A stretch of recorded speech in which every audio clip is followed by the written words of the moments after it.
بسم الله الرحمن الرحيم والنازعات غرقا والناشطات نشطا والسابحات سبحا فالسابقات سبقا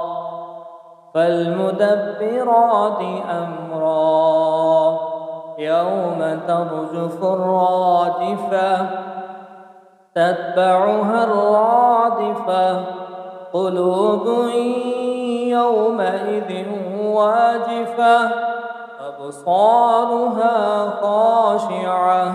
يقولون أئنا لمردودون في الحافرة أئذا كنا عظاما نخرة قالوا تلك إذا كرة خاسرة فإنما هي زجرة واحدة فإذا هم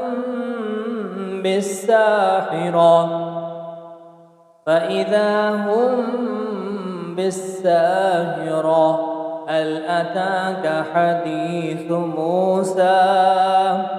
إذ ناداه ربه بالواد المقدس طوى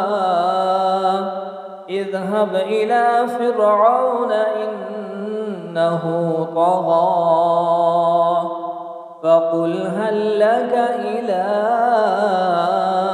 أن تزكى وأهديك إلى ربك فتخشى فأراه الآية الكبرى فكذب وعصى ثم أدبر يسعى فحشر فنادى فقال أنا ربكم الأعلى فأخذه الله نكال الآخرة والأولى إن في ذلك لعبرة لمن يخشى أأنتم أشد خلقا أم السماء بناها رفع سمكها فسواها وأغطش ليلها وأخرج ضحاها والأرض بعد ذلك دحاها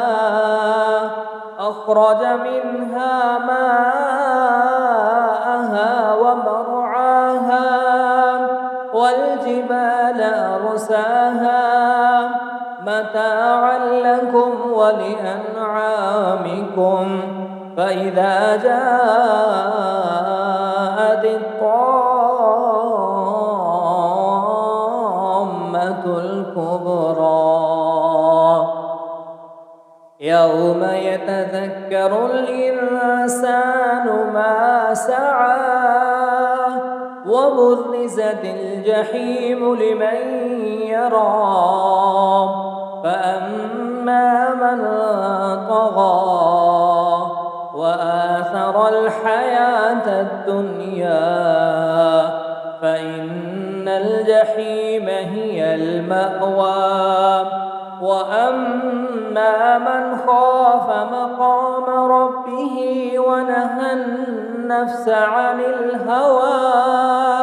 فإن الجنة هي المأوى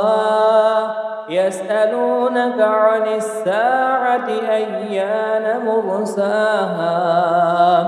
فيم أنت من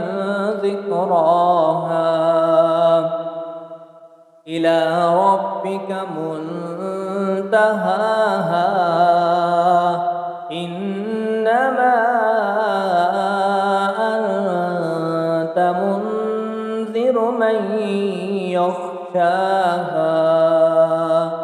كأنهم يوم يرونها لم يلبثوا إلا عشية أو